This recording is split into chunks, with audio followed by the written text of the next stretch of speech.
Hare Krishna. Let us understand Bhagavad Gita chapter by chapter, section by section. To begin with, let us offer our prayers to our spiritual master, His Divine Grace, A.C. Bhaktivedanta Swami Prabhupada, the founder Acharya of ISKCON, and to the Supreme Lord.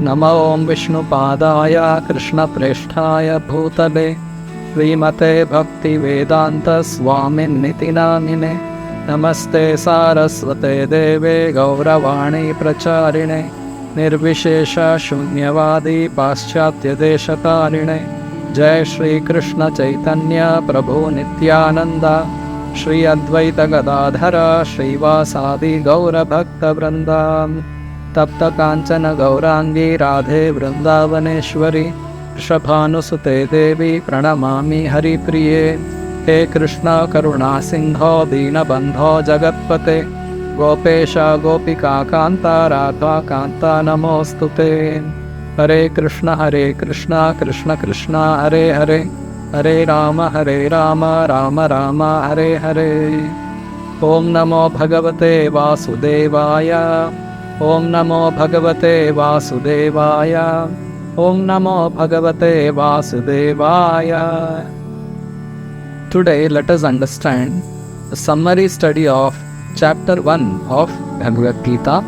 I am reading from Bhagavad Gita as it is, written by His Divine Grace A.C. Bhaktivedanta Swami Srila Prabhupada, the founder Acharya of ISKCON. Chapter 1 is entitled Observing the Armies on the Battlefield of Kurukshetra.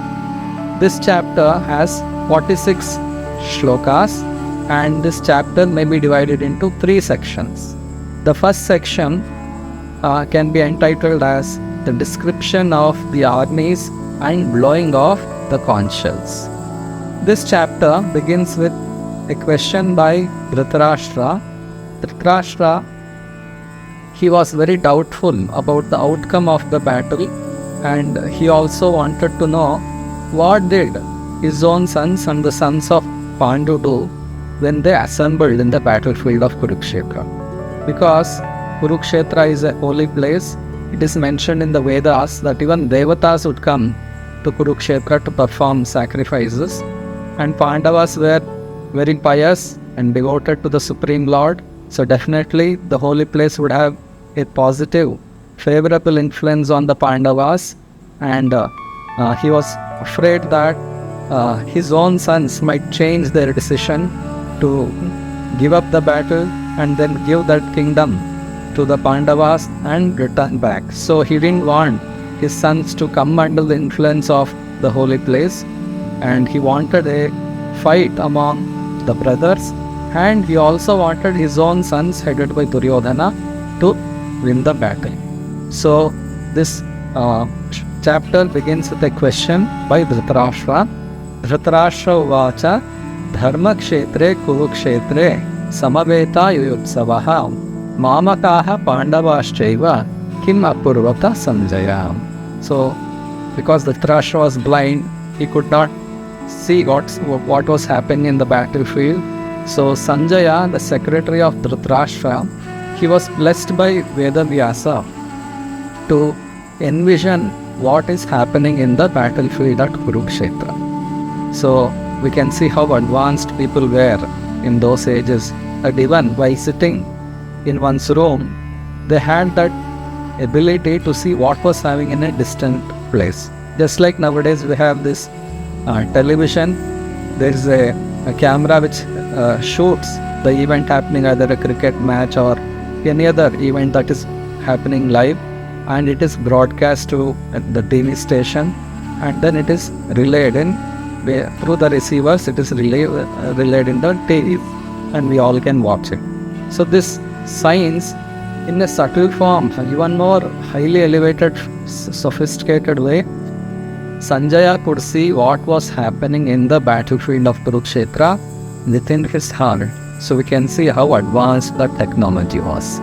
So when Dhritarashtra asked this question to Sanjaya, what did my sons and sons of Pandu do when they assembled in the battlefield of Kurukshetra? So in this shloka we can see that Dhritarashtra, he separates the sons of Pandu from the Kuru dynasty. Mamakaha Pandavaschaiva Kim Akurvata Sanjaya. He wanted to separate the Pandavas from the heritage, Kuru heritage, and he wanted his own sons to inherit the kingdom. So we can understand how selfish was Dhritarashtra, because being a king, Dhritarashtra should be equal to everyone. It's a king's duty to be equal. It's also said that Naradeva means one who represents the Supreme Lord. He is representing the Supreme Lord, therefore he has to be equal to all the citizens. So as citizens, Pandavas deserved protection and maintenance from the king. But Dhritarashtra, because of blindness towards his own sons, he did not want to follow that duty of a king. Being a king, he is supposed to protect the Pandavas, and they are also his own younger brother's children. He is supposed to protect them. Instead of protecting them, he supported all the evil plans of his own sons to somehow finish them off. So Dhritarashtra was not fit to be a king, because God is equal and his representatives must also be equal. So Dhritarashtra was not a good king, and his own sons, headed by Duryodhana, they were also selfish. A king is supposed to provide facilities to the citizens to become devotees of Krishna. Not that you enjoy royal opulence and satisfy your senses and harass people. That is not a good king. A good king is that person who understands the wish of the Lord. The aim of wish of the Lord is that all living beings are his parts. Because they have forgotten him, living beings are suffering in this material world, being trapped in this material bodies. So the Supreme Lord wants everyone to become devoted to him and return back to him by the end of this life. That is the wish of the Supreme Lord, and the king is supposed to execute that mission, that wish of the Supreme Lord, in erecting temples, conducting festivals, seeing that everyone is engaged and offering their results to the Supreme Lord. So this is the duty of a king, to make every citizen a devotee of Krishna. And it's the duty of father and mother at home to ensure that their children are also becoming devotees of Krishna. So in the Bhagavatam it is said that Guru na sasyat, Pita na sasyat, Janani na sasyat, Namocha idya samapetam mrityam.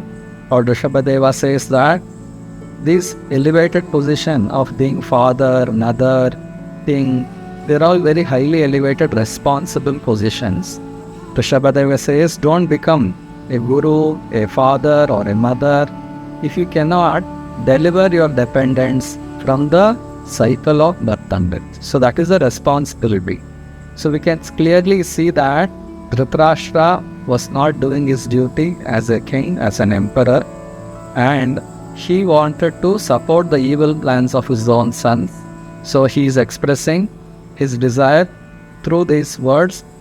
Dharma kshetre kurukshetre sahaveta yuyutsavaha. By the desire to fight samaveta yuyutsavaha, Dharma kshetre kurukshetre, my sons and sons of Pandu, mamakaha pandavaschaiva, kimakurvata sanjaya. This is the question. So understanding the mind and desire of Dhritarashtra, immediately Sanjaya replies. Sanjaya says that Drishtva tu Pandavanikam Vyudham Duryodhana tada Acharyam upasangamya Raja Vachanam abravit.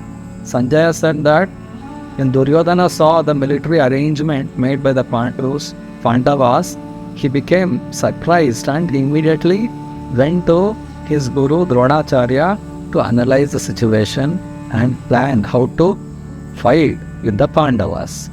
And then Duryodhana went and spoke the following words to his guru Dronacharya.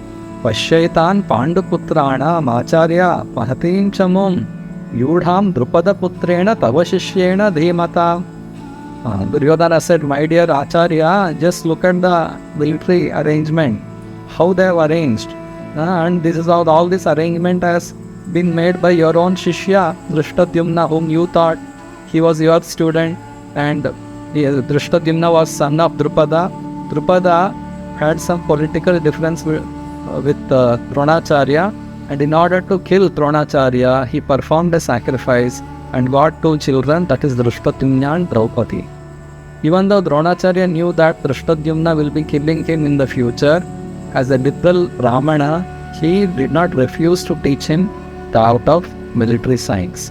So Duryodhana wanted to point out the faults of Dronacharya, that even though you knew that Drishtadyumna is going to kill you, you taught him that military science, and look at the expert arrangement made by Drishtadyumna. He wanted to indirectly alert his guru, Dronacharya, that don't be compassionate to them. See, it is your mistake, you taught him and now he is going to kill you, so better be careful. So basically, Duryodhana wanted Dronacharya not to compromise with the Pandavas, because Dronacharya loved his disciple Arjuna. Arjuna was a favorite disciple of Dronacharya. So Duryodhana wanted to alert Dronacharya that don't show any favors to your disciples, Pandavas, and you see your fault, because of your fault of teaching Drishtadyumna, they have made such expert arrangement and it will be tough for us to fight. And he analyzes the strength of his own army and strength of the Pandavas before fighting. This is how an expert politician should be. So Duryodhana was an expert politician. As an expert politician, he analyzed the strength and weaknesses of both the armies. So he says, Atra Shura Maheshwasa Bhima Arjuna Samayuti Vyudhano Viratascha Drupadascha Maharataha. Here in this army there are many heroic bowmen equally fighting to Bhima and Arjuna, and there are also great general fighters like Yudhana, Virata and Drupada. So he is analyzing the army of the Pandavas. Drishtaketush Chekitanaha Kashirajashcha Niryavan Urujit Punti Bhojashcha Shaibhyashcha Narapungavaha. There are also great heroic powerful fighters like Drishtaketu, Chekitana, Kashiraja, Purujit, Kunti Bhoja and Shaibhya. Yudha Manyushcha Vikranta Uttamaujashcha Viryavan Saubhadro Draupadeyashcha Sarva Eva Maharathaha. There are mighty Yudhamanyu, the very powerful Uttamauja, the son of Subhadra, and the sons of Draupadi. All these warriors are great chariot fighters. So Duryodhana is analyzing the strength of the Pandavas' army. And now he analyzes his own strength. Asmakam tu vishishtaye tan nibodhat vijottama nayaka mama sainyascha sanyartham tan brabhimite. O best of the Brahmanas, Dvijottama, for your information, let me now describe the strength of our own army. Bhavan Bhishmascha Karnashcha Kripascha Samitinjayaha Ashwathama Vikarnashcha Somadattish Tatharivacha. There are personalities like your own self, Bhishma, Karna, Kripa, Ashwathama, Vikarna, the son of Somadatta called Bhurishrava, for all victorious in battle.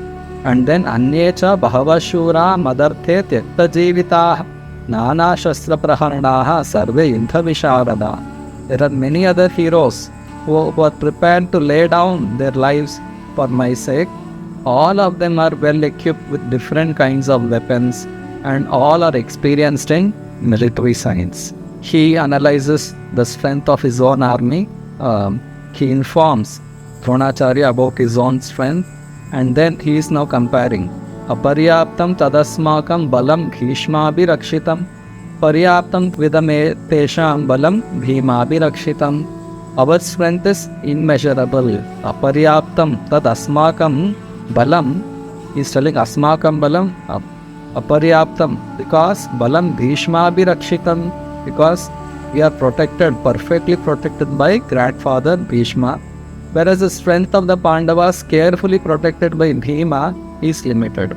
So we can see that Duryodhana is expressing his fear because Duryodhana was afraid that if at all he gets killed, it is only by Bhima. So he is measuring his own strength, and he also knows that Bhishma is a very great fighter. As long as Bhishma is there with him, he thought that no one can defeat him. So he is comparing the strength of his own army and the strength of that of the Pandavas.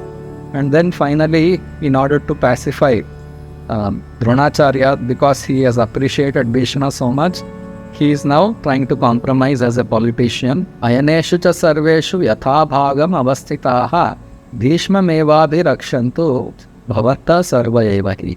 He is now a little compromising and is telling that even though Bhishma is very strong, he is very expert fighter, even though he is of that caliber, still now he is an old man. When he is engaged in fighting, the enemies may take advantage of his involvement in one direction and might attack him in different directions. So all of you be situated in different positions and carefully protect Bhishma. So in that way he is now compromising and appreciating others as well. And then when Duryodhana was describing and analyzing the situation, Bhishma, in order to encourage Duryodhana, Tasya Sanjanayan Harsham Kuruvruttaha Pitamaha Simhanadam Vinadyochai Shankhan Dadmo Pratapavan. He blows his conch shell just like roaring of a lion. So that is how Bhishma encouraged Duryodhana, my dear grandson, I am there with you. In this way he encourages. And when Bhishma blew his conch shell, immediately various instruments were played. Tataha shankashcha gairyashcha panavanaka gomukhaha sahasaivabhyahanyata sashabdaha tumulo bhavan. After that the conch shells, bugles, trumpets, drums, horns were all suddenly sounded, and the combined sound was tumultuous. So in order to inspire the soldiers and all those kings who had assembled to fight very vigorously, tumultuous sound was produced by playing various instruments. So we can see the effect of sound. So different sounds have different effects on our mind and consciousness. So in order to encourage soldiers in the battlefield, so these type of instruments were used: conch shells, bugles, trumpets, and drums, and horns. So that would inspire the soldiers to give their lives and fight very vigorously.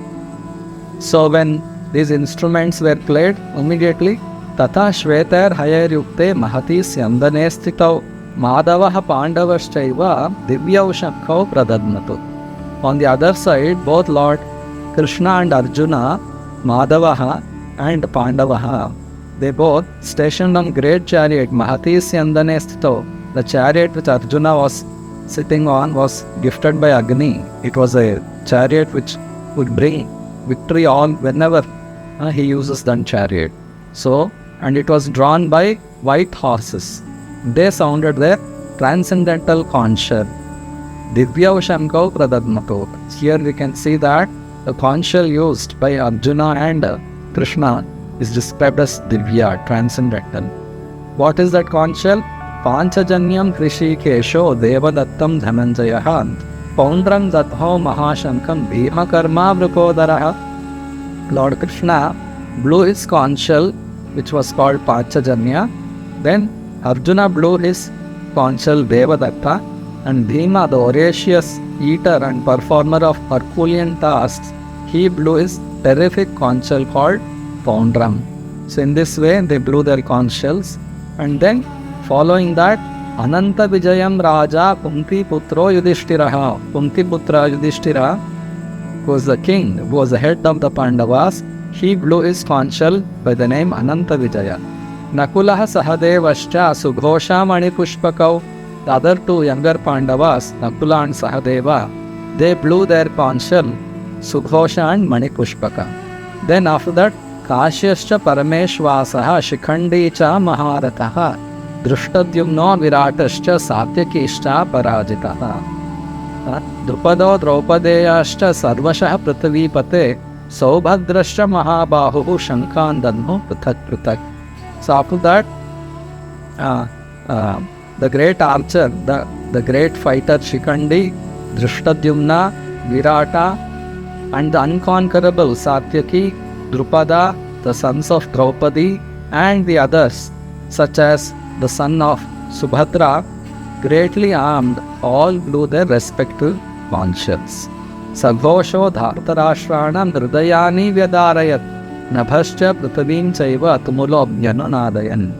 The blowing of these different conches became uproarious, and thus, vibrating both in the sky and on the earth, it shattered the hearts of the sons of Dhritarashtra. So when all the Pandavas and others in the Pandava side blew their conches, it was so uproarious and so vigorous that Duryodhana and all his party, they were very, very discouraged, and it shattered their hearts.